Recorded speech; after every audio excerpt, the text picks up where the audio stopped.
야, 이제 봐봐. 니네들이 지금 이제 속도와 가속도와 미분을 할 건데, 이 속도와 가속도와 미분은 속도와 가속도도 있고, 또 뭐가 있냐면 나중에 이제 적분에서 또 나오기 시작할 거야. 그러니까 여기 미분 파트의 맨 마지막 부분에 나오고, 적분 파트의 맨 마지막 부분에 나와. 그런데 이게 왜 그런 거냐면, 선우, 너도 그렇고, 누구야? 성원이, 뭐, 도현이도 그렇고, 니네들 다 마찬가지인데, 이 미분을 만든 사람은 기본적으로 뉴턴이야. 그래서 뉴턴이라는 사람하고 라이프니츠라는 사람이 둘이서 만들었는데, 이렇게, 둘이서 같이 만든 건 아니고, 뉴턴이라는 사람하고 라이프니츠라는 사람이 만들었는데, 기본적으로 뉴턴은 기본적으로 물리학자이기 때문에, 물리학을 하기 위해서 그러니까 속도의 어떤 순간 속도를 구하기 위해서 이 미분을 만든 거고, 라이프니츠는 기본적으로 수학자이기 때문에 수학적인 관점에서 미분을 만들었어. 이건 수학자이기 때문에. 그래서 사실 동시대에 우연찮게 동시대에 각자 연구하다가 각자 만든 건데 누구 걸 베낀 건 아니고, 그래서 뭐 뉴턴 같은 경우는 라이프니츠한테 내 걸 베꼈다 그래서 막 소설도 걸고 막 그랬었는데, 사실 서로 간에 지금은 현재는 이제 각자 연구에 의해서 성과를 나타낸 거다 이렇게 하는데, 관점이 틀리다 보니까 기호적인 면도 조금씩 틀리고 기호적인 면도 틀리고, 약간 뭐랄까 좀 추구하고자 하는 그 미분의 방향도 약간씩 틀려. 그래서 얘는 어떻게 보면 이제 속도를 구하기 위해서, 즉 속도의 관점에서 본 거고, 얘는 뭘 구하는 거냐면 변화율적인 관점에서 본 거야. 맨 처음에 시작할 때 변화율적인 관점에서 본 거야. 그래서 고음이 틀린데, 이걸 이제 하기 전에 그래서 결국에는 이제 물리적인 지식이 조금 필요한데, 이 물리적인 지식을 필요해서 선생님이 여기다가 잠깐 써놨어. 미리. 뭐냐면 이런 거지. 성아, 거리, 이걸 중학교 때부터 많이 봤잖아. 거리는 속력 곱하기 시간, 속력은 시간분의 거리, 뭐 시간은 속력분의 거리, 뭐 이렇게 돼 있고, 결국엔 그래서 속력이라는 것은 시간분의 거리니까, 속력이라는 건 시간분의 거리. 그래서 보통 속력을 이제 V로 나타내고 시간을 T로 나타내고 거리를 S로 나타내면, 결국에는 속력은 V는 T분의 S다. 이게 이제 기본적인 틀인데, 여기서 이제 잠깐 물리적인 지식이 필요한 건데, 그게 뭐냐면 벡터란과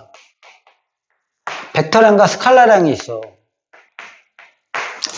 벡터량은 뭐냐 하면 결국에는 이 벡터량이라는 것은, 잘 봐, 크기도 존재하고 방향도 존재하는 걸 벡터량이라고 해. 기본적으로 크기와 방향을 동시에 다 존재하는 거야. 그러니까 크기만 있는 게 아니고 방향까지 다 고려해야 되는 거야. 오케이? 그래. 그러면 스칼라라는 건 뭐냐면 방향은 빼놓고 크기만을 본 거야. 크기만을 관점에서 본 거야. 그래서 대표적인 벡터량이 속도야. 대표적인 스칼라량이 속력이고, 그 다음에 또 대표적인 벡터량이 뭐냐면 위치의 변화야.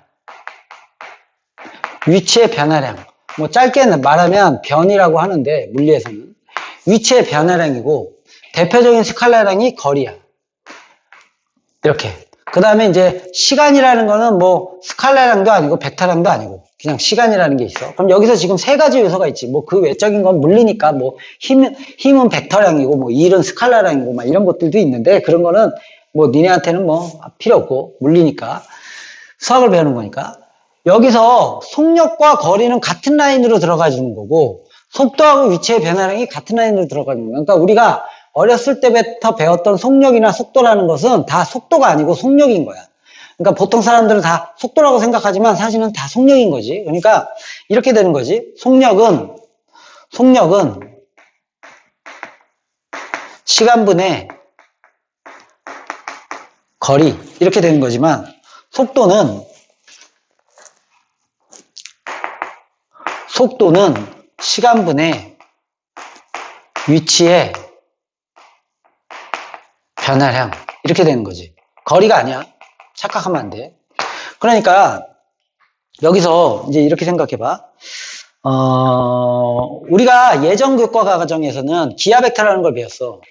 이렇게 기하 벡터라는 걸 배워가지고 이 기하 벡터를 배울 때는 우리가 평면 운동도 배웠었거든. 이렇게 평면상에서 어떤 물체가 움직일 때 이렇게 평면상에서 이런 식으로, 오케이? 평면식으로 이렇게 움직이는데 지금은 교과 과정이 바뀌어서 이 기하 벡터를 나중에 선택으로 배우기 때문에 평면 운동을 배우지 않고 뭐만 배우느냐면 이 수직선상에서 이렇게 왔다 갔다 하는 직선 운동만 배워. 이렇게 움직였다가 이렇게 움직였다, 이렇게 움직였다, 이렇게 위아래로 움직이는 건 없어. 이렇게 바깥으로 공간적으로 움직이는 것도 없고, 오케이? 그래. 그러면 이렇게만 움직이는 거니까 계속 이렇게만 움직이는 수직선 운동만 배우는 건데 여기서 한번 수직선 운동을 가지고 이 속도하고 속력을 비교해 줄게. 어떤 거냐면 이런 거지.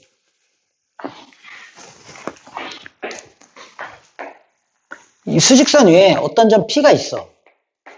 X라고 할게, 위치를. 그러면 이 P가 이렇게 움직이다가 점점 가다가, 오케이? 그래. 그러면 이렇게 가다가 여기서 멈췄어. 그랬다가 다시 되돌아왔어. 이렇게 되돌아왔어. 그러면 여기서부터 여기까지 갔다가 되돌아왔는데 이 거리를 한 10m라고 해볼게.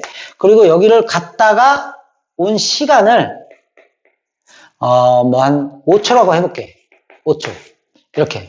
그러면 속력은 어떻게 되는 거냐? 그럼 시간이 5초 걸렸으니까 5초분에 거리는 갔다가 왔으니까 20m를 간 거지. 이렇게. 알겠니? 그래서 결국에는 4m/s 이렇게 되는 거야. 1초에 4m의 속력으로 왔다 갔다 했다. 이렇게 되는 거야. 그런데 이제 속도라는 것은 갔다가 오니까 시간은 5초가 흘렀어. 근데 움직인 거리는 20m지만 위치의 변화량이라는 것은 이 위치의 변화는 갔다 오니까 최종적으로는 위치의 변화가 봐봐, 여기서부터 시작해서 갔다가 왔잖아. 그러니까 위치의 변화는 없는 거지. 알겠어? 됐어?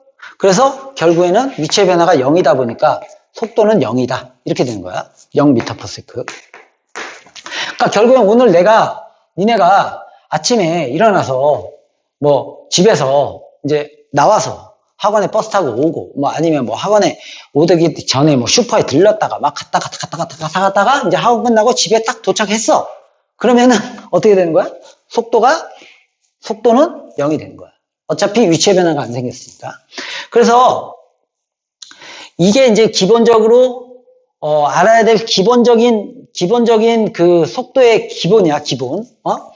그래서 이거를 어떻게 봤냐면 뉴턴은 속도를 구하기 위해서 이제 미분을 이용했고 라이프니츠는 변화를 구하기 위해서 미분을 이용했는데 여기서 이제 기호적인 면이 조금 틀려. 뭐냐면 우리가 이렇게 되는 거지. 봐봐.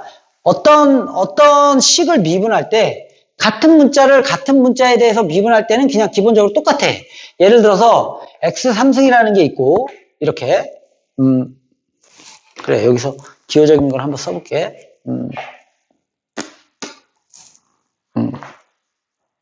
그래, 봐봐. x3승을 x에 대해서 미분을 해. 그럼 그냥 3x 제곱이 되지. y3승을 y에 대해서 미분을 해.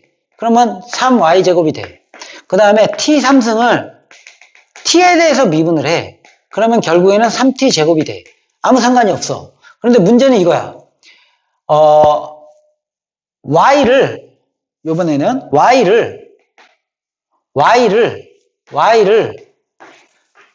x에 대해서 미분을 해. 그럼 여태까지는 어떻게 했니? y를 x에 대해서 미분을 하게 되면 y'이라고 썼단 말이에요. y를 x에 대해서 미분하면 y'이라고 썼어. y'이라고. 그런데 뉴턴은 기호를 어떻게 썼냐면 y를 y에 대해서 미분하는 것을 기호로 어떻게 썼냐면 뉴턴은 y를 y에 대해서 미분하는 것을 기호로 이렇게 썼어. y를 x에 대해서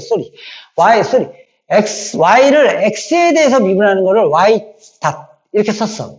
오케이? 도현이 알겠냐? 오케이.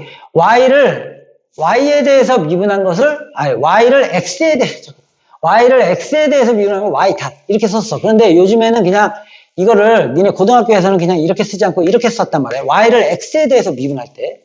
그런데 라이프니츠는 기호를 어떻게 썼냐면 y를 x에 대해서 미분한 것을 이렇게 썼어. 이렇게. 이걸 알아야 돼. 이거는 이제 뭐 나중에 따로 배울 거고, 지금은 이제 기호적인 것보다는 요 정도만. y를 x에 대해서 미분한 거를 기호를 이렇게 써서 어떻게 관점에서 본 거냐면, 이거를 그리고 이렇게 생각을 한 거야. x에 대한 y의 변화율. 이렇게 본 거야. 이렇게. x에 대한 y의 변화율. x에 대한 y의 변화율. 이렇게 본 거야. 이게 중요해. x에 대한 y의 변화율. 근데 뉴턴 기호는 좀 더 물리학자이기 때문에 그냥 수학적으로 좀 해석을 안 했기 때문에 그냥 자기 편할 대로 만든 거지. 그래서 y 프라임. 그럼 y를 x에 관해서 미분했는지는 솔직히 이것만 보고는 몰라.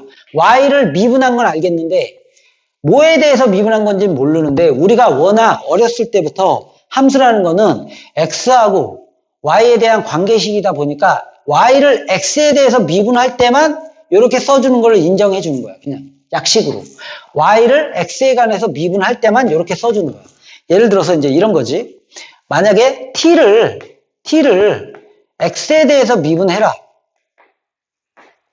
t를 x에 대해서 미분해라. 그러면 t 프라임이라고 쓰고 싶지. 그렇지만 내가 이걸 알고 있는 상태에서 나는 그냥 귀찮으니까 t 프라임 쓸 거예요. 이렇게. 선생님. 그거는 가능하지만 이렇게는 쓰는 게 아니야. 원칙적으로 어떻게 써야 되냐면 t를 x에 대해서 미분해라. 그럼 dx분의 dt 이렇게 써줘야 되는 거지. 그래서 x에 대한 t의 변화율. 이걸 이렇게 해석할 수 있어야 돼. x에 대한 t의 변화율. x에 대한 t의 변화율. 봐봐. x를 t에 대해서 미분한다. 그러면 이렇게 dt분의 dx. 즉 t에 대한 시간에 대한 t에 대한 x의 변화율. t에 대한 x의 변화율. 봐봐. 이것도 물론 이거지. x에 대해서 미분하면 dx분의 dy. 이렇게 쓰는 건데 이거하고 이건 똑같은 기호인데 얘만 인정해 주는 거야. 이렇게. 봐봐. 그럼 만약에 x가 있는데 이것을 y에 대해서 미분하래. 그러면 이것도 인정을 안 해줘. 그래서 이렇게 써야 돼. 이렇게. y에 대한 x의 변화율. 이렇게 써주는 거야. 이게 이제 일단 기호야. 됐지, 이거? 이거 이해 갔어? 알겠어? 오케이. 됐어? 오케이. 선우, 됐니? 됐어? 됐어? 오케이? 오케이. 됐어. 그럼 봐봐. 이제 요건 지울게. 요건 이제 기본적인 것들이야. 그래, 요 정도 봤으면 이제 본격적으로 요 속도와 미분에 대해서 좀 설명을 해줄게. 요게 이제 기본적인 어떻게 보면 요 정도의 지식은 가지고 있어야지만 이제 이거를 할 수가 있는 거야. 요건 됐어. 요렇게. 그래서 여기서 제일 중요한 것은 저런 건 이제 익숙해질 테고, 제일 중요한 것은 속도라는 것은 시간분의 거리가 아니고 시간분의 위치의 변화량이라는 거야. 위치의 변화량이라는 거야. 위치의 변화. 이게 제일 중요한 거야. 위치의 변화량. 위치의 변화량. 거리가 아니야. 그러면 이제 이 부분을 좀 확인해 볼게.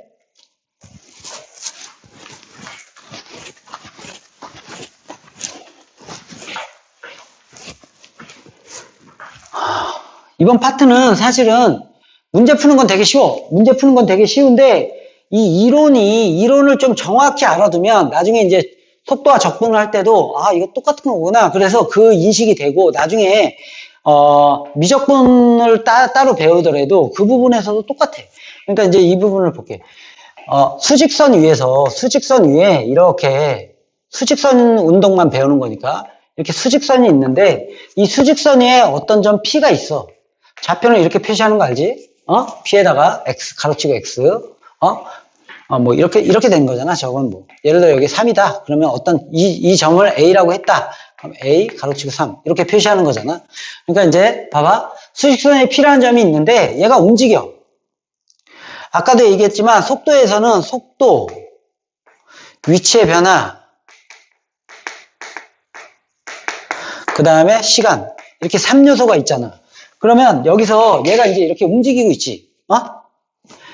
얘가 이렇게 움직여. 이렇게 움직이면 분명히 위치의 변화가 이 눈에 들어와. 그런데 실제로는 여기서 시간이 흘러가고 있단 말이야. 시간이 점점 흘러가고 있어. 시간이 흘러가고 있고 내가 움직이는 그 빠르기가 있잖아. 성은아. 빠르기가 있어. 슉 빠르기가 있으니까 속도에 느낌이 있는 거지. 속도의 빠르기. 이렇게 해가지고 위치의 변화가 돼서 이렇게 움직이다가 뭐 이렇게 움직이다가 이쪽으로 움직이다가 이렇게 움직이다가 막 이런 식으로 움직일 수 있겠지. 이렇게. 그랬을 때 이 위치를 시간에 관한 함수로 준단 말이야. 이렇게 위치를. 예를 들어서 하나 볼게. 이 위치 x를 시간에 관한 시간을 t라고 할게. 시간에 관한 함수로 줬어. t의 제곱 마이너스 4t. 예를 들어서 이렇게 줬다고 쳐봐. 위치를 시간에 관한 함수로 줬을 때 이렇게 될 거 아니야? 만약에 여기서 t가 0초일 때 위치 몇이 되는 거야? 0이 되겠지. t가 0초일 때 위치는 0. t가 1초일 때 위치. 여기다 1 대입해보면 t가 1초일 때 위치는 마이너스 3이 되겠지. t가 2초일 때 위치는 마이너스 4가 되겠지. 그 다음에 t가 3초일 때 위치는 다시 마이너스 3이 될 테고, t가 4초일 때 위치는 다시 0이 될 테고, t가 5초일 때 위치는 5가 될 테고, 이런 식으로 계속 흘러가겠지. 이렇게 시간이 막 흘러가고 있어. 요 사이사이는 구하진 않았어. 그럼 여기다 위치를 한번 표시해 볼게. 이렇게 수직선에다가 봐봐. 맨 처음에 t가 0초일 때 위치가 여기가 원점이라고 해볼게. 여기 원점이야. 원점이야. 그리고 여기에다가 뭐 빼기 1, 뭐 빼기 2, 빼기 3, 빼기 4, 1, 2, 3, 4, 5 이렇게 있다고 치면 봐봐. 맨 처음에 0초일 때 위치는 0이었어. 그런데 1초가 지났더니 여기 3초까지 여기에 왔어. 1초가 지났더니 여기에 왔어. 1초일 때 여기에 왔어. 그 다음에 다시 2초가 지났더니 여기에 왔어. 그 다음에 3초가 지났더니 다시 여기로 왔어. 다시 4초가 지났더니 다시 여기로 왔어. 그리고 5초가 지났더니 여기로 왔어. 이게 뭔 말이야? 이 물체는 이렇게 움직이고 있었다는 거야. 맨 처음에 0초에서 여기 있었는데, 0초에서 여기 있었는데 맨 처음에 1초가 지나니까 이만큼 왔어. 여기까지. 그랬다가 2초 때 다시 요만큼 움직여서 여기까지 왔어. 3초일 때 다시 이만큼 움직여서 여기까지 왔어. 그 다음에 4초가 지날 때 다시 여기까지 왔어. 그 다음에 5초, 1초 동안 이만큼 왔어. 그 다음에 또 계속 이런 식으로 움직일 거야 아마. 그러면 여기서 되게 따져주기가 힘든 이유가 뭐냐면 수직선만 존재하기 때문에 봐봐. 집중 좀 해봐. 수직선에 있기 때문에 여기서는 이렇게 막 흘러가는 모양들을 막 이렇게 눈으로 이렇게 따라가면서 훑어줘야 돼. 그래서 사람들이 보통 이제 우리가 왜 좌표평면을 많이 이용하냐면 실제로 저 함수의 그래프를 이렇게 그려보면 여기가 T축이야.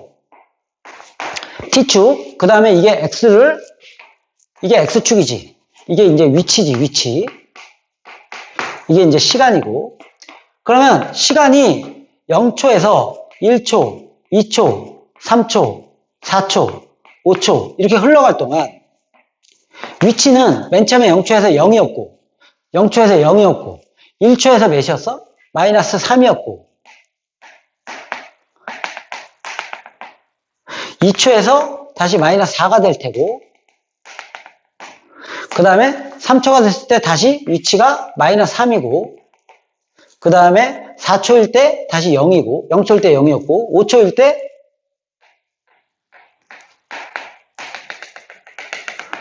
실제로 이게 2차 함수의 그래프이기 때문에 우리가 그려보면 이렇게 그려진다는 얘기지. 에이씨. 이렇게 그려진다는 얘기야. 결국에는 0초에서 0이었는데 1초까지 이렇게 마이너스 쪽으로 이 그래프가 사실은 이걸 돌려서 여기다 이렇게 끼는 거지. 이걸 이렇게 낀 거야. 그러니까 이렇게 마이너스 4까지 내려갔다가 다시 시간이 흘러가지고 다시 0으로 왔다가 다시 이렇게 계속 이렇게 가고 있다. 이거를 이렇게 표현을 해주면 훨씬 더 보기가 편한 거야. 그래서 이제 이런 게 있는데 내가 이런 게 있는데 됐어? 됐어? 됐지? 이런 게 있는데 이것을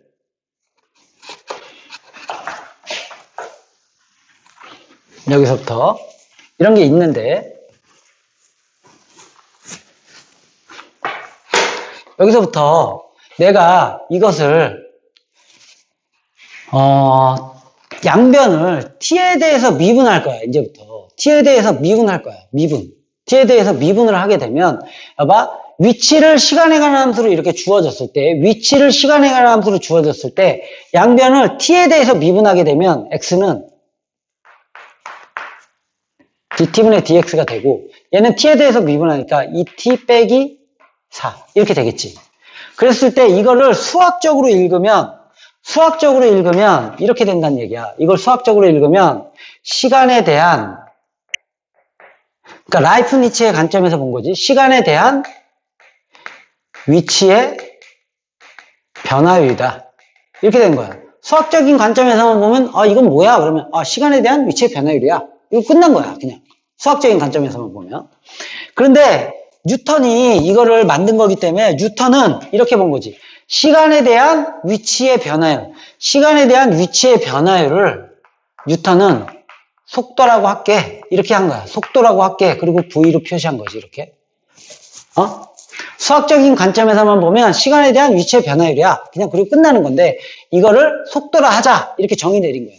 시간에 대한 위치의 변화율을 속도라 하자. 그래서 이제 얘가 속도가 되는 거예요. 이걸 t에 대해서 미분하면. 그러면 다시 한번 또 보면 봐봐. V가 지금 2t 빼기 4가 돼 있는 상황이잖아. V가 2t 빼기 4. 그럼 내가 이걸 또 시간에 대해서 또 미분을 하게 되면 dt분의 dv가 될 테고 얘는 2가 되겠지. 그러면 이걸 수학적으로 읽어보면 이렇게 된다고. 시간에 대한 속도의 변화율. 이렇게. 그런데 뉴턴은 이것을 정의되는 거지. 이렇게. 시간에 대한 속도의 변화를 가속도라고 할게. 이렇게 정의 내린 거야. 그러니까 우리는 수학만 만약에 배운다면 여기서 끝나는 거야. 이게 속도와 가속도라는 거 없는 건데 어차피 우리가 기본적으로 사는 세상이 물리를 최소의 기본은 알아야 되는 거기 때문에 봐봐. 시간에 대한 위치의 변화율을 속도라 하자. 이렇게 정의 내렸으니까 요걸 외우는 거지. 시간에 대한 위치의 변화율은 속도다. 시간에 대한 속도의 변화율은 가속도다. 요걸 외우는 거야. 그러면 됐어? 그러고 나서 그냥 이게 끝이야. 뭐 딴 건 없어. 이게 끝이야. 그러면 여기서 속도에다가 절대값을 붙이게 되면 이거는 뭐냐면 물리에서는 속력이라고 하지만 수학에서는 그렇게까지는 안 배워. 속도의 크기. 봐봐. 가속도에다가 절대값을 붙이면 이거는 가속도의 크기. 이렇게. 요 정도야. 말은 되게 장황했는데 어떻게 보면 요거 딸랑 배우려고 이렇게 말만 더럽게 많이 했어요? 그런 거 아닌데 개념은 머릿속에 들어있어야 돼. 이렇게. 봐봐. 다시 한번 설명을 해줄게. 결국엔 뭐냐면 이런 거지. 위치 x를 시간에 관한 어떤 함수로 주어졌을 때 이렇게 위치 x를 t에 대한 시간에 대한 이렇게 함수로 주어졌을 때 위치 x를 시간에 대한 함수로 주어졌을 때 내가 이거를 t에 대해서 즉 시간에 대해서 미분을 하게 되면 dt분의 dx가 될 테고 이것은 수학적으로는 시간에 대한 위치의 변화율이지. 시간에 대한 위치의 변화율. 근데 그걸 물리적으로 뭐라 그랬냐면 속도라 했다. 이 얘기야. 이렇게 되겠지. 하나 외우는 거야. 이게 끝이야. 이거를 위치를 시간에 관한 함수로 줬을 때 내가 이걸 t에 대해서 시간에 대해서 미분을 하게 되면 이거는 속도가 되고 다시 이 속도를 이제 이걸 계산한 거를 여기다 써놓을게. 이렇게 계산했어. 근데 이것을 다시 t에 대해서 또 미분하게 되면 시간에 대한 속도의 변화율인데 이 시간에 대한 속도의 변화율을 우리가 가속도라 하자. 이렇게 된 거지. 이렇게. 그리고 속도에다가 절대값을 붙인 것을 속도의 크기다. 가속도에다 절대값 붙인 것을 가속도의 크기다. 이렇게 한 거예요. 이 내용이 다 된 거지. 오케이? 됐어? 그랬을 때 이제 그 정도야. 그러면 이제 봐봐.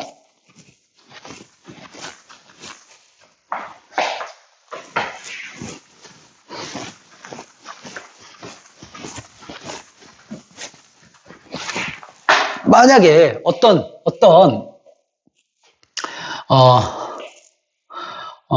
예를 들어서 부피야. 부피가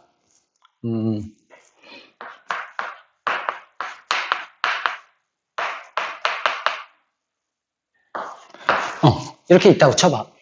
그러면 이게 이제 풍선의 부피라고 쳐봐. 그럼 0초일 때 풍선의 부피는 지금 3이야. 근데 내가 풍선을 이렇게 분단 말이야. 오케이? 이렇게 불면 풍선이 이렇게 점점 부피가 커지지. 그때 부피가, 시간에 따른 부피가 이만큼씩 이렇게 이제 부피를 구할 수 있는.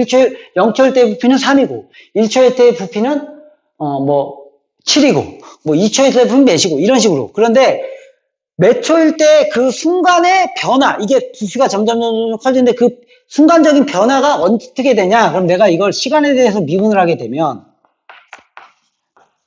이렇게 되고, 이렇게 된단 말이야. 그럼 이게 의미하는 건 뭐냐? 그러면 시간에 대한 풍선의 부피의 변화율이다. 부피의 변화율이다. 그러면 봐봐. 이거는 뉴턴은 어차피 속도하고 가속도에만 관심이 있었기 때문에 이런 거 다 필요 없는 거야. 그래서 얘부터는 결국에는 다 수학적으로만 해석을 하는 거지. 정의 내린 게 없어. 그냥 시간에 대한 부피의 변화율을 구하세요. 이렇게 실제로 문제에도 그렇게 나오는 거지.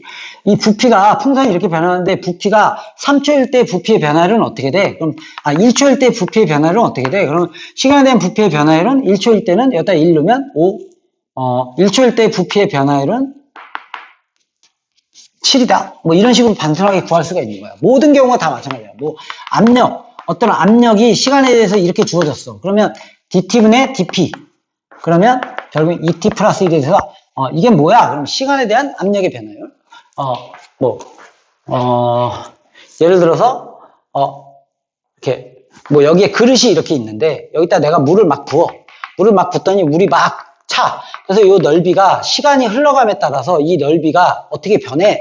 어떻게 변하냐면 이 넓이가 시간에 따라서 막 이런 식으로 변해. 막 이렇게 이게 주어졌다고 쳐봐. 그러면 내가 이거를 t에 대해서 미분을 하게 되면 결국엔 2t 플러스 3이 돼. 그래서 이건 뭐야? 그러면 시간에 대한 요 넓이의 변화율. 특별한 용어는 없고. 그러니까 지금 오늘 배운 거에서 실질적으로 니네가 머릿속에 지금 정리해야 될 것만 딱 정리해 줄게.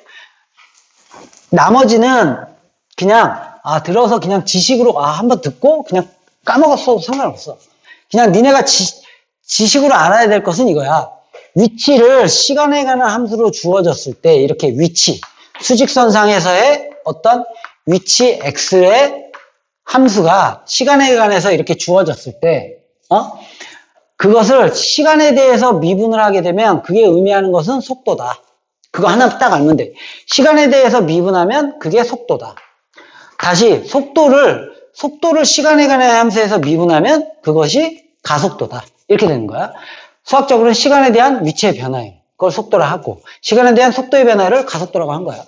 그래서 나머지 다른 것들은 다 이런 거야. 부피를 시간에 관한 함수로 줬어. 압력을 시간에 관한 함수로 줬어. 예를 들어서 넓이를 시간에 관한 함수로 줬어. 자동차 공장에서 자동차를 만드는데 그때의 생산량 M을 시간에 관한 함수로 줬어.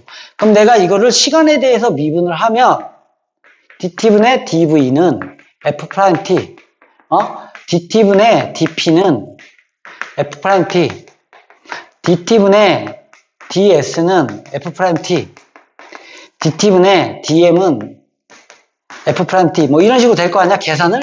그렇게 되면 부피는, 압력은, 넓이는, 생산량은, 그럼 이거는 시간에 대한 부피의 변화율, 시간에 대한 압력의 변화율, 시간에 대한 넓이의 변화율, 시간에 대한 생산량의 변화율, 이런 식으로 이 자체를 해석만 할 줄 알면 되는 거예요. 그러고 나서 이제 좀 이따가 문제를 실질적으로 어떻게 이루어지는지 풀어볼게. 오케이, 됐어. 오케이.